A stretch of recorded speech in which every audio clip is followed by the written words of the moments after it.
Bismillahirrahmanirrahim. Assalamualaikum warahmatullahi wabarakatuh. Bagaimana kabarnya? Semoga selalu sehat dan bahagia ya. Oke, di video kali ini kita akan mempelajari materi tentang memperkuat akidah Islam. Nah, apa sih akidah Islam itu? Oke, mari kita bahas sama-sama. Di materi ini kita akan membagi menjadi 3 tahapan, yaitu yang pertama ada pengertian akidah Islam, yang kedua dasar-dasar akidah Islam, kemudian yang ketiga tujuan mempelajari akidah Islam. Yang pertama, pengertian akidah Islam. Makna akidah secara bahasa berasal dari bahasa Arab yang berarti ikatan atau perjanjian. Bahasa Arabnya ini ngakoda, yakidu, ngakidah. Artinya tadi ikatan atau perjanjian. Dalam Al-Quran, kata akidah sering disebutkan antara lain dalam surat Al-Maidah ayat 1 yang berbunyi Bismillahirrahmanirrahim, Ya ayyuhalladzina amanu aufu bil uqud, yang artinya wahai orang-orang yang beriman, penuhilah akad-akad itu. Menurut istilah, akidah adalah suatu pokok atau dasar keyakinan yang harus dipegang oleh orang yang mempercayainya. Secara umum, akidah dapat digunakan oleh ajaran Islam ataupun akidah di luar agama Islam. Nah, sehingga ada istilah akidah Islam, akidah Nasrani, akidah Yahudi, dan akidah-akidah yang lain. Nah, dengan begitu kita juga bisa simpulkan ada akidah yang benar-benar lurus dan ada akidah yang sesat atau salah. Nah, maka akidah Islam bisa diartikan sebagai pokok-pokok kepercayaan yang harus diyakini kebenarannya oleh setiap orang yang beragama Islam atau Muslim. Ketika seseorang berakidah Islam, maka pondasi awal untuk membangun akidah atau keyakinan terhadap Allah sebagai Tuhan yang wajib disembah, Maha Esa, pencipta dan pengatur alam semesta, serta zat gaib yang merupakan sumber dari segala hal, termasuk juga kewajiban menjalankan aturan-aturannya dalam segala aspek kehidupan, baik yang berhubungan dengan ibadah maupun muamalah yang erat hubungannya dengan interaksi sesama makhluk, seperti pada surat berikut ini dalam firman Allah, Quran surat An-Nahl ayat 36 yang bunyinya Bismillahirrahmanirrahim, walaqad ba'asna fi kulli ummatir rasulan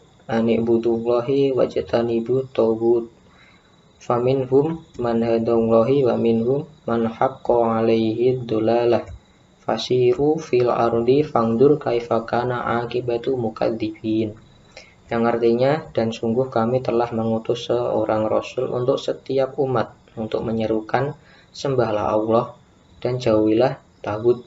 Kemudian di antara mereka ada yang diberi petunjuk oleh Allah dan ada pula yang tetap dalam kesesatan. Maka berjalanlah kamu di bumi dan perhatikanlah bagaimana kesudahan orang yang mendustakan atau rasul-rasul. Quran surat An-Nahl ayat 36. Nah,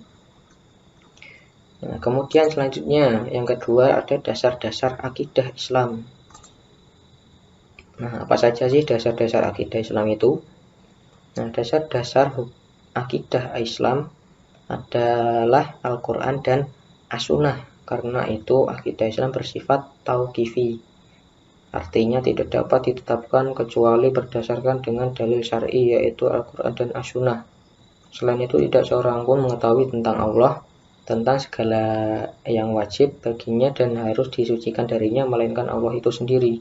Dan tidak seorang pun setelah Allah yang mengetahui tentang Allah selain Rasulullah, seperti pada sabda Nabi berikut, Bismillahirrahmanirrahim, taraktu fikum amroini ma intamassakum bihi ma lan tadillu abadan kitabullahi wa sunnatar rasulih, yang artinya, telah kutinggalkan kepadamu 2 perkara, jika kamu berpegang teguh kepada keduanya, kamu tidak akan tersesat selama-lamanya, yakni kitabullah Al-Quran dan sunnah Rasulullah.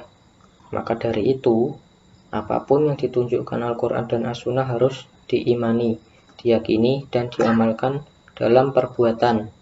Sedangkan yang tidak ditunjukkan oleh Al-Quran dan As-Sunnah, maka harus kita tinggalkan.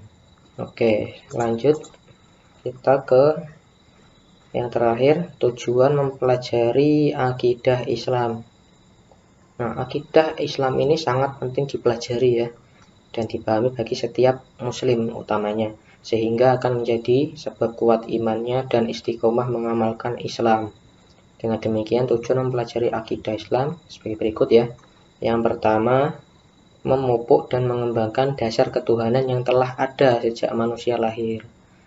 Dengan mengetahui dasar ketuhanan manusia yang telah memberikan kesaksian sejak lahir bahwa Allah itu sebagai Tuhannya, maka perlunya kita meningkatkan keimanan melalui amal kebaikan agar senantiasa mendapatkan ridho dari Allah serta diberikan keselamatan di dunia dan akhirat. Tujuan yang selanjutnya yaitu untuk menghindarkan diri dari kemusyrikan. Di antara tujuan seseorang mempelajari akidah yang benar adalah agar tidak terjadi penyimpangan dan tersesat dari jalan yang telah Allah tentukan. Untuk mencegah manusia dari kesyirikan ini perlu adanya tuntunan yang jelas tentang kepercayaan terhadap Tuhan yang Maha Esa. Kemungkinan manusia terperosok ke dalam kesyirikan selalu terbuka, entah itu syirik jali, yaitu yang terang-terangan, atau syirik khafi yang tersembunyi. Dengan mempelajari akidah Islam ini, maka manusia akan terpelihara dari perbuatan syirik. Oke, paham ya? Kemudian yang selanjutnya, menghindarkan diri dari pengaruh akal pikiran yang menyesatkan. Manusia diberi kelebihan oleh Allah dari makhluk lainnya berupa akal pikiran, pendapat-pendapat atau faham-faham yang semata-mata didasarkan pada akal manusia kadang-kadang menyesatkan manusia itu sendiri. Nah, oleh karena itu, akal pikiran perlu dibimbing oleh akidah Islam ini agar manusia itu terhindar dari kehidupan yang sesat. Oke, selanjutnya yang keempat, memupuk dan mengembangkan dasar ketuhanan yang ada sejak lahir. Secara fitrah manusia adalah makhluk yang berketuhanan. Sejak dilahirkan, manusia cenderung mengakui adanya Tuhan. Dengan naluri berketuhanan ini, maka manusia berusaha untuk mencari Tuhannya. Kemampuan akal dan ilmu yang berbeda-beda, kemungkinan manusia akan keliru mengenal Tuhan ini. Dengan akidah Islam ini, naluri dan kecenderungan manusia akan keyakinan adanya Tuhan yang Maha Kuasa ini dapat berkembang dengan benar.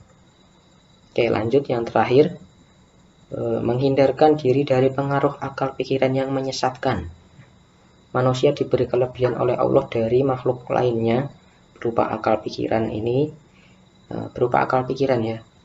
Pendapat-pendapat atau faham-faham yang semata-mata didasarkan atas akal manusia itu kadang-kadang menyesatkan manusia itu sendiri. Nah, oleh sebab itu, maka akal pikiran perlu dibimbing oleh akidah Islam agar manusia terbebas dari kehidupan yang sesat. Oke, sudah paham ya untuk materi hari ini. Jika ada yang ditanyakan atau ada yang belum paham, bisa komentar di bawah ya. Oke, mungkin cukup sekian untuk materi hari ini.